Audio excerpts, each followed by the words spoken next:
മാപ്സ്റ്റിക് മീഡിയയുടെ മറ്റൊരു എപ്പിസോഡിലേക്ക് സ്വാഗതം. ഇന്ന് എന്റെ കൂടെ ഉള്ളത് ഒരു മോഡലും അതേപോലെ മിമിക്രി ആർട്ടിസ്റ്റുമായിട്ടുള്ള അഭിലാഷ് ചേട്ടനും ജ്യോതി ചേച്ചിയാണ്. Welcome to the show. Abhilash ചേട്ടാ, എന്തൊക്കെയുണ്ട് വിശേഷങ്ങൾ? നല്ല വിശേഷം. പിന്നെ ഈസ്റ്ററിന്റെ ആഘോഷങ്ങളൊക്കെ നിങ്ങളുടെ വീഡിയോ വന്നപ്പോൾ സന്തോഷം.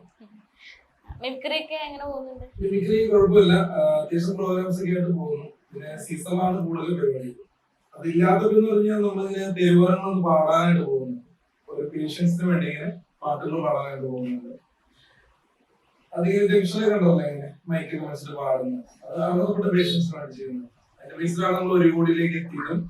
അതിലൂടെ മാസ്റ്റർ മനാപാതിനാളിന്റെ കോളനി എന്ന മൂവിയിലേക്ക് വേഷം ചെയ്യാൻ സാധിച്ചു.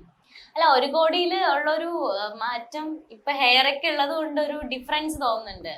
ഹെയർ എന്ന് വെച്ച് കഴിഞ്ഞാൽ കുറച്ച് സിനിമകള് ഈ ഒരു ലുക്ക് വേണം. കാരണം എന്ന് വെച്ചാൽ തൃശ്ശൂർ പൂരം എന്ന് പറഞ്ഞ സിനിമയില്ല, അതിൽ ചെയ്തിട്ടുന്ന ലുക്കിലാവും. കാരണം വെച്ചാൽ മുടി കളയാൻ കുറച്ച് കഴിഞ്ഞ ഷൂട്ട് കളയും. അത് കഴിഞ്ഞ് കഴിഞ്ഞപ്പോ പിന്നെ വരുന്ന സിനിമകളൊക്കെ വെടിക്കെട്ട് അങ്ങനെയുള്ള സിനിമകളൊക്കെ ഈ ലുക്കാണ്. പിന്നെ അതിന് മുമ്പ് ചാലക്കുടിക്കാരനൊക്കെ വ്യത്യാസം ഉണ്ടാവും. ചാലക്കുടി എന്ന് പറഞ്ഞ മൂവി ഇല്ലേ മണിച്ചേട്ടന്റെ, അപ്പൊ അതില് ഉള്ള ഒരു ക്യാരക്ടർ എങ്ങനെയാണ് വന്നത്? അത് വന്നതെന്ന് പറഞ്ഞു കഴിഞ്ഞാൽ നമ്മുടെ നാട്ടിലൊരു അരുൺ എന്ന് പറഞ്ഞായിരുന്നു, പാർട്ടിയിലൊക്കെ പ്രവർത്തിക്കുന്ന ആളാണ്. അരുൺ ചേട്ടന് ഭയങ്കര ഇഷ്ടമാണ്, തൃക്കത്തൂരാണ് താമസം. അപ്പൊ അരുൺ ചേട്ടൻ വിനയൻ സാറായിട്ട് ഭയങ്കര ബന്ധമാണ്. അപ്പൊ വിനയൻ സാറിനോട് ഇങ്ങനെ എന്നെ കുറിച്ച് പറയാറ്, കലാപരം പഠിച്ചാണ് ശബ്ദം ഒരു കലാകാരനായിട്ട്. അങ്ങനെ അദ്ദേഹം എന്നെ കുറിച്ച് ഇങ്ങനെ പറഞ്ഞു. ഒരു ദിവസം ചാലക്കുടിക്കാരൻ ചങ്ങാതി എന്ന് പറഞ്ഞ സിനിമ കാസ്റ്റിംഗ് നടക്കുവാണ്. അത് വലിയൊരു കാര്യം എന്ന് വെച്ച് കഴിഞ്ഞാൽ അതിനകത്ത് എന്നെ വേറെ ആളെ വിളിച്ചെന്ന് പറഞ്ഞു കഴിഞ്ഞാൽ അതില് നായകവേഷം ഇല്ല. നായകവേഷം ചെയ്യുന്ന ഇതാണ് ഞങ്ങൾ വിളിച്ചത്. അവിടെ ചെന്നു. വിനയൻ സാറ് വിളിക്കുന്ന സമയത്ത് എനിക്ക് മൂവാറ്റൊരു ചെറിയ പ്രോഗ്രാം ഉണ്ടാകും. സാറ് വിളിക്കുന്ന 11 മണി രാത്രിയാണ് സാറ് വിളിക്കുന്നത്. സാറിന്റെ ഫോണിൽ കോള് വന്നപ്പോ അവിടുത്തെ കൈ തട്ടി വന്നാണെന്ന് പറഞ്ഞ് ഞാൻ സാറിന് അഭിലാഷേ നാളെ എന്താണ് പരിപാടി? ഞാൻ ഒരു പ്രോഗ്രാം ഉണ്ടാകും, നിങ്ങളുടെ ഹോസ്പിറ്റലിന്റെ ഒരു പ്രോഗ്രാം ഉണ്ടാകും. അതിന്റെ ഉദ്ഘാടനമൊക്കെ ഞങ്ങളുടെ നാട്ടിൽ തന്നെ. അത് ഞാൻ ഏറ്റേക്ക് വന്നു, ചില പാട്ട് പാടാൻ ഏറ്റേക്ക് വന്നു.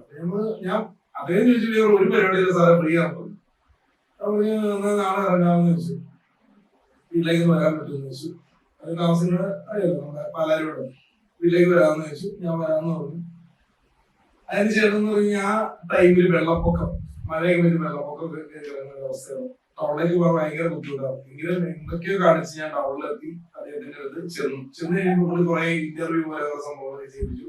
മണിച്ചേട്ടന്റെ ഹോസ്പിറ്റലിലെ ചെയ്യാൻ പോകുന്നു. കുറെ നമ്മൾ നടത്തും, ഇങ്ങോട്ട് നടത്തു, മണിച്ചേട്ടൻ സൗണ്ട് ചെയ്യിപ്പിച്ചു.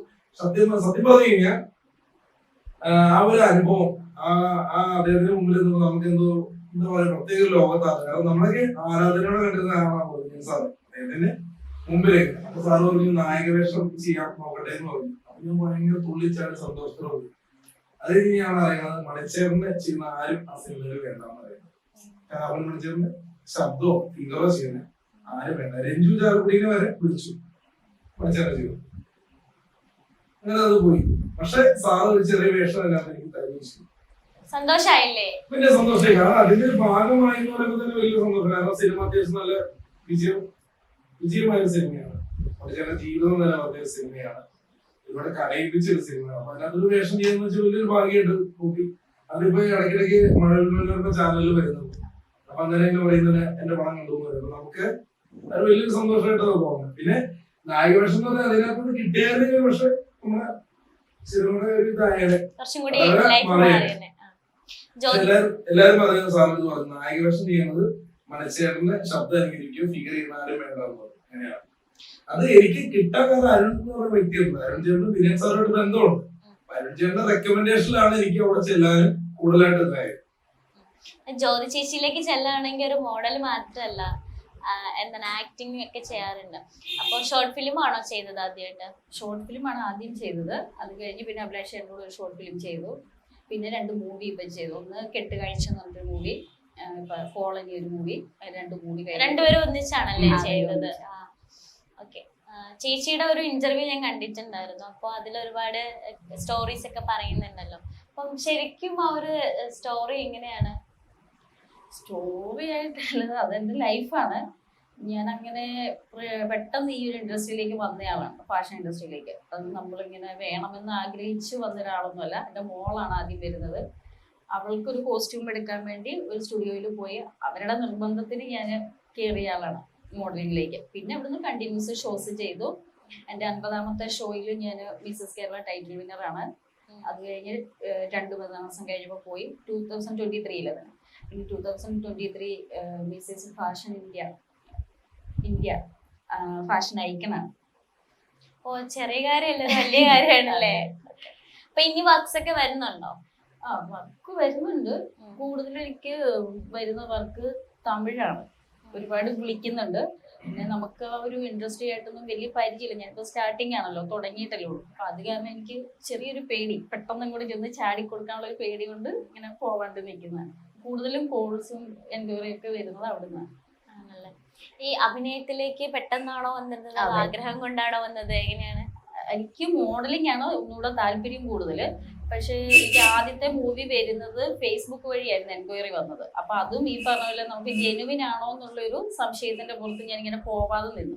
അപ്പൊ ഒരു പ്രാവശ്യം ഞാൻ ട്രിവാൻഡ്രത്ത് ഒരു ഷോ ചെയ്തുകൊണ്ടിരിക്കുമ്പോൾ അതിന്റെ കാസ്റ്റിംഗ് ഡയറക്ടർ എന്നെ കാണാനായിട്ട് അവിടെ വന്ന് കണ്ട് സംസാരിച്ചിട്ടാണ് ഞാൻ പിന്നെ പോയത്. അങ്ങനെ പോയി അതിലൊരു ചെറിയ വേഷം ചെയ്തു. അതിൽ ന്യൂസ് റിപ്പോർട്ടറായിട്ടാണ് അത് ചെയ്തു വന്ന്. അതിന് ശേഷമാണ് അഭിലാഷ് ചേട്ടൻ കോളനിയിലേക്ക് വിളിക്കുന്നത്. അത് പോയി അതും പെട്ടെന്നാണ്. ഒരു ദിവസം രാവിലെ ഒരു 9 മണിക്ക് വിളിച്ചിട്ട് 5 മിനിറ്റ് കൊണ്ട് എത്തിക്കോന്നൊക്കെയാണ് ചേട്ടൻ പറയുന്നത്. അങ്ങനെ ഓടിപ്പോയി ചെയ്തതാണ് അത്. അതോടെ നമ്മള് തമ്മനം മാർക്കറ്റില്ലേ, നല്ല അടിപൊളിയായിട്ട് ചെയ്യാൻ പറ്റി. തമ്മനം മാർക്കറ്റ് അല്ല, ചേട്ടൻ കാരണം ഒരു മൂവിയിൽ അഭിനയിക്കാൻ പറ്റില്ല, അതൊരു വലിയ കാര്യമാണ്. ഷോർട്ട് ഫിലിംസ് ഡയറക്ഷൻ ചെയ്യാറുണ്ട്.